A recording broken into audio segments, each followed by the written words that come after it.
So what you can see here, this is West End Underpass, and the family is a rival faction that is attacking our camp, right? They want our resources, our food, right? And then they've been attacking us for a while, so right now we decided to go and retrieve the radio so we can... And this is the radio, right? This is the radio. This is the pieces that we will need to steal, right? And then to steal that radio, what we want to achieve with that is like basically hear what they're doing, so we can be ready if they attack us again, right? Yeah. But you know, as you can see here, like it's not gonna be easy to get to their base because obviously everything is packed with walkers. Right? Yeah. Yeah, the streets are crowded with them and swarmed with them. Exactly. And then, as you can see here, like, well, the environments look beautiful. Yeah, I think it's so cool to see, you know, day by day how every part of the game becomes more and more polished as we come close to launch. It's so cool. So the point of the mission then is that the group of survivors that we play as are supposed to reach that tower that you could see in the distance. Exactly. This is the let's say the camp that they build around it, right? And then we will need to sneak through. Well, you actually can choose however you want it, but in this playthrough you will see us trying to sneak through. Cool. And here we go. There we start here. All right. And right now we're seeing Aiden play, right? He has a silenced pistol. Exactly. It's important, like any noise that you generate in the game, as you can see in the top, there is a what we call a hordometer. Yeah. And then any noise that you make will actually trigger this, right? And then when you reach specific amounts, like you make too much noise, basically, zombies will start being attracted to the area, right? So right now you will see that there is walkers everywhere. Yeah. But if we fuck up and then we do too much noise, this is not gonna be beautiful, right? And we saw one walker with like a super heavy armor. What was that about? Yeah, that's so as you know, the army has tried to contain the infection, right? Yeah.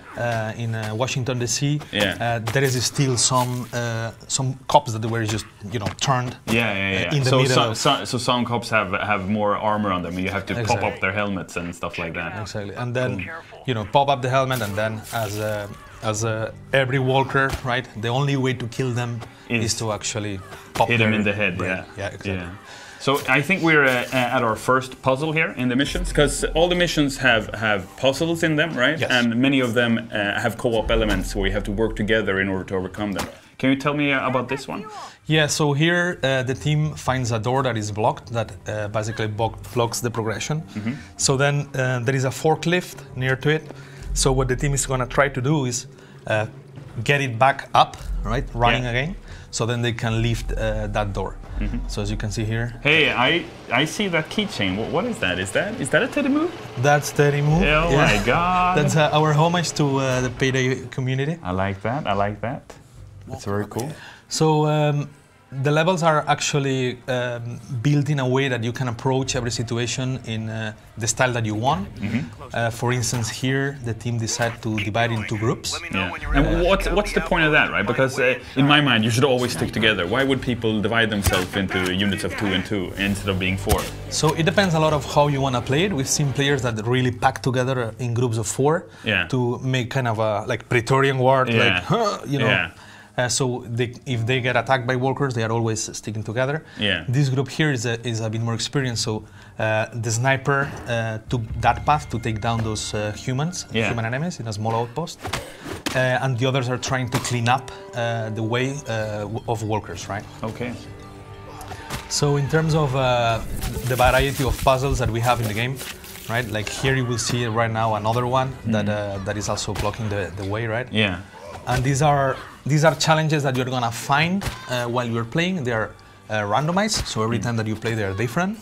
And sometimes are gonna be simple, sometimes are gonna be quite complex, right? And we do this to regulate difficulty and to make basically every playthrough different. And increase just increase the player experience, because when you start the mission you want to play it again, and if you do it and it becomes a different experience, walkers coming out of different areas and so on, that's the fun, right? That's the fun factor right there. Exactly. Like think about it. Like you play the level like 40 times, right?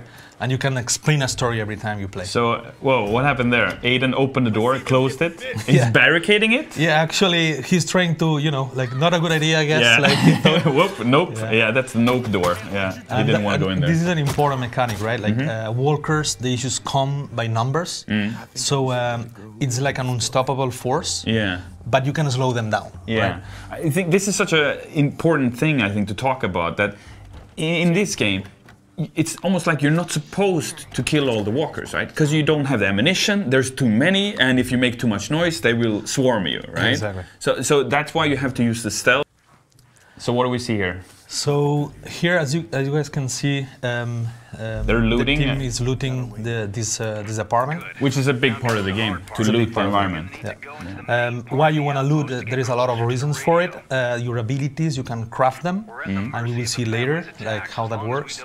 But you can craft different items that you can use in the level, right?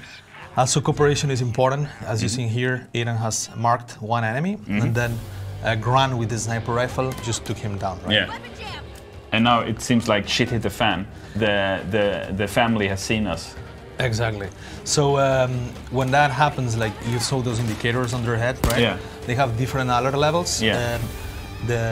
The first one is like they are suspicious. They're like, okay, well, I think there is something there, so they will stare in that direction for a while. And if you don't do anything suspicious, they will just then, you know, keep doing what they were doing. If they reach the next level, though, they enter investigation state. So they will approach and check what's going on, right? Like, okay, I saw something. I don't know if it's a walker or a human. I don't know what's going on here, but I'm gonna check out, right? And then obviously the last one is combat. So that's a cool takedown right there. Yeah. You know, our team of gameplay programmers and animators that have done a great job. Like takedowns look fucking amazing. Yeah, they look really cool. And what are they doing now? This is like a different path, right? In order to get to the camp. Yes. So that's a path that they decided to take downstairs, right? And as we said before, we want every run to be a bit different, right? So you have a user story to explain, and you know, like you can get here in a lot of ways, right? Depending on how you progress and what is the randomization seat chooses for you. And some of the cool stuff that I think is cool because it's in universe, right? I love features where we manage to make them a part of the Walking Dead universe. For example, like weapons jamming, that's a really cool feature. Yeah. Silencers exploding. Can you tell us a bit about that? Yeah, that's actually a very important element, right? Yeah. In terms of silencers, they are the main tool that you're gonna use for your hardometer to go up. So it's important that you keep your silencers at check, right? They can get broken, so then you can unequip it if it's like, if you see that you know, when you keep it for longer. Yeah. And then your weapons also, they jam if you don't take care of them, right? Yeah. So back at the camp, you can go and repair the weapon, right? So to make sure that the jamming doesn't happen. And this is something that important, like keep your tools together. And in the heat of the moment, when the noise meter, you know, goes to the top and there's walkers everywhere and the weapon suddenly jams, that's when you go, oh my God, what should I do? That's usually the moment in which we hear more screams. Yeah. Right? Because you're shooting, you think that you have everything under control, and suddenly like, clack, oh! And then it's a very fun moment, right? Yeah. Can you tell me a bit about the different abilities that the characters have, like Grant's ability, for example? Yes, of course. So every character has its own specialities. Grant, for instance, being a marksman, right? Yeah. He was a hunter before being a survivor. Yeah, before right? the outbreak. Yeah. Before the outbreak. So what he can do is like he can mark enemies, so they take extra damage, right? So every character has abilities that complement each other. So if you play in a team, you can actually, if you use the abilities properly, you can take advantage and you know, be more efficient, right? So Maya, for instance, has the healing pack, right? Yeah. And you know, every character has its own, let's say, its own fortes, right? So right now, I think we're seeing Heather. She loves the crossbow. What's her ability? So Heather has an ability that, as you can see here, that she's a scavenger. So what she can do is basically she can detect around more easy where all the loot is, right? Or important items for the puzzle. So it's good to have her, like if you're trying to find, I don't know, more food or any of the resources that you can find, or you just simply, okay, where are the pieces for this puzzle, right? If you're in a hurry, essentially. If you're in a hurry. Yeah, it's good to have Heather with you're surrounded with walkers. Yeah. Now we're taking an elevator. Yeah, we repaired the elevator, so now we're going up. What's that on the screen right now? So what you're seeing here is the crafting menu. So Aiden just decided to heal himself. By creating a bandage? Exactly. Okay. And right now he's creating a new bandage with the loot that he found. So you find loot in the levels, in the missions, and then you can craft stuff in the missions with it. Exactly. Okay. And now they're getting ready up. And his silencer is just about to break. Look at that. Yeah. One more shot maybe, and the silencer will blow up. Yeah. He decided to save it when they were fighting zombies. Yeah, because you can unequip them. Yeah, yes, that's so cool. Oh, yeah, they were broke. That's when the silencer broke. So now he has no other option if he wants to shoot with a ranged weapon, unless he has a silent shotgun. But I know it's not silent anymore. Okay, so now it's all-out action. It's all-out action, yeah. And as you guys can see, like every time that he shoots, like the horometer goes up. Yeah, right? On the top of the screen there. Oh, and it's just about to. Oh, there we go. There you go. The noise attracts the walkers, right? Yeah. So this is a feature that really makes the game dynamic and different every time you play, right? Yeah, because it's like a dynamic difficulty. You could argue. It's like the worse you play, the harder it gets, kind of. Well, yes, we punch you in the face, and then when you're on the ground, we just finish you, right? No, but so, yeah, tell me. So the idea with it is that basically with this feature, the levels become super dynamic. Yeah. Because depending on with whom you're playing, the gameplay experience is completely different. Yeah. Right. And even on your own, if you want to go like, okay, I'm a lone wolf, I'm gonna do it on my own. Because, like we're saying, this is an experienced crew playing right now. This is an experienced group of survivors. Yeah. So their hordometer is nothing in comparison to what if you and me would be playing, for example. Then it'd be all over the place, right? Probably. Yeah. Yeah, we will go full guns blazing, right? Yeah, we definitely. Yeah, I love guns blazing. So we see here Grant is trying to fend off the walkers coming from behind. Yeah, so right now as the horometer went up, they are starting to crowd the area, right? They know there is humans here. They're barricading. That's great. And then basically right now what they want to do is like hold them back, right? But you know, what is really fun is like this same puzzle, if you play it like with this horometer, you're gonna be kind of okay, right? Yeah. Like, yeah, there's gonna be some walkers, you can control them. But if you really made a lot of noise, this, like, the scenario changes completely. Right? Yeah. And this is like this, for example. Exactly. Holy crap, that's a ton of walkers. Yeah. So this is when the noise meter, the hordometer is on the top, and so you're supposed to solve puzzles while at the same time fending off hundreds of walkers. Exactly. Okay. So this team has you know, they know the deal, right? Yeah. So they're holding them behind the door not to get surrounded, because that's when really things get.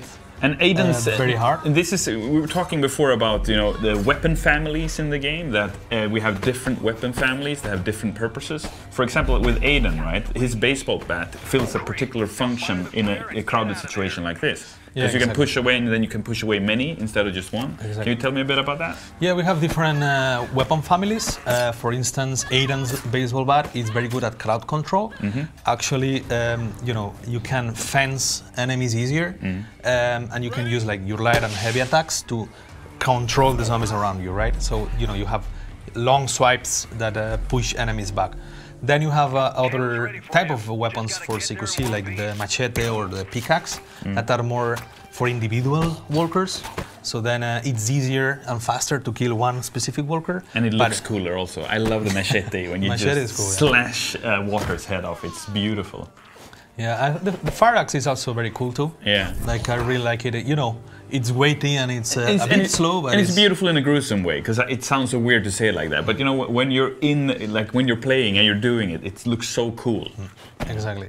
So the whole idea is that every weapon has its own purpose and its own strengths and weaknesses, and then basically you need to find the weapon of your choice. Like what do you like to play with more, right? And we're also talking about the game being like a battle of attrition, meaning that you have so little resources. Like Aiden for now, for example, he only has 2 bullets left in his gun, 1 bullet left, and here we go, he's no ammo left. So how do we think there? Like that's part of the game design, that's part of the difficulty, the challenge, and it's also very much in tune with the universe, right? With The Walking Dead, that you have to take care of your bullets, you have to take care of your weapons, you have to try to be stealthy. Exactly.